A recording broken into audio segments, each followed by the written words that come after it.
Hello, back to home video ആണ് കേട്ടോ. ഞാൻ വിഷുവൊക്കെ കഴിഞ്ഞ് എൻ്റെ വീട്ടിലേക്ക് വിരുന്ന് നിൽക്കാൻ വേണ്ടി പോവുകയാണ്. അപ്പോൾ വെക്കേഷനൊക്കെ അല്ലേ, കുറച്ച് ദിവസം കൂടി വീട്ടിൽ പോയിട്ട് നിൽക്കാമെന്ന് വിചാരിച്ചു. ഇനി സ്കൂൾ തുറന്നാൽ ഇങ്ങനെ അധിക ദിവസമൊന്നും നിൽക്കാൻ പറ്റില്ലല്ലോ. നമ്മളൊരു 7:30 ആകുമ്പോൾ വീട്ടിൽ നിന്ന് ഇറങ്ങിയിട്ടുണ്ട്. ദേ ഓട്ടോയിൽ എടപ്പാൾക്ക് പോയിക്കൊണ്ടിരിക്കുകയാണ്.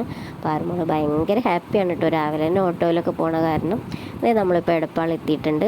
എടപ്പാൾ പട്ടാമ്പി റോഡിൽ പട്ടാമ്പിക്കുള്ള ബസ്സുകളാണ് ഈ നിൽക്കുന്നത്. അതിൽ ഫസ്റ്റ് നിൽക്കുന്ന ബസ്സാണ് നമ്മുടെ ബസ്. പാലക്കാട് വണ്ടിയാണ്, പൊന്നാനി ടു പാലക്കാട് പോകുന്ന നമ്മുടെ സ്വന്തം കാർത്തിക ബസ്സാണ്. ഈ ബസ്സിലാണ് ഞാൻ സ്ഥിരമായിട്ട് കുട്ടികളെയും കൊണ്ട് പോക്കും വരവൊക്കെ. കാരണം ഏട്ടനില്ലാത്ത സമയത്ത് നമുക്ക് ബസ്സിൽ മാത്രമേ വരാൻ പറ്റുള്ളൂ, ഇത്രയും ദൂരമുള്ളത് കാരണം. അപ്പോൾ ഷാർപ്പ് 8 മണിക്ക് തന്നെ നമ്മുടെ ബസ് സ്റ്റാർട്ട് ചെയ്തിട്ടുണ്ട്. 9:30 കഴിയുന്നതോടുകൂടി ഞാൻ കൂനത്തറ എത്തും. ടൈം ഇപ്പോൾ 9 മണിയായിട്ടുണ്ട്. നമ്മൾ പട്ടാമ്പി എത്തിയിട്ടുണ്ട് കേട്ടോ. അതാണ് പട്ടാമ്പി സ്റ്റാൻഡ്. പട്ടാമ്പി സ്റ്റാൻഡിലേക്ക് ബസ് കയറുകയാണ്. അപ്പോൾ അധികം തിരക്കൊന്നുമില്ല, രാവിലെ നേരമായ കാരണം വലിയ തിരക്കൊന്നുമില്ല. ഒരു 10 മിനിറ്റ് പട്ടാമ്പി ബസ് വെയിറ്റിംഗ് ഉണ്ട്, അത് കഴിഞ്ഞ് ബസ് സ്റ്റാർട്ട് ചെയ്യും. അങ്ങനെ നമ്മളിതേ കൂനത്തറ എത്തിയിട്ടുണ്ട് കേട്ടോ. വീട്ടിൻ്റെ മുൻഭാഗമാണിത്, റോഡ് സൈഡാണ് എൻ്റെ വീട്.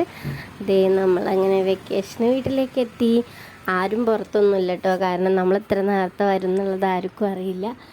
അപ്പോൾ ശരി, അത്രയുള്ള വീഡിയോ. Tata, bye bye.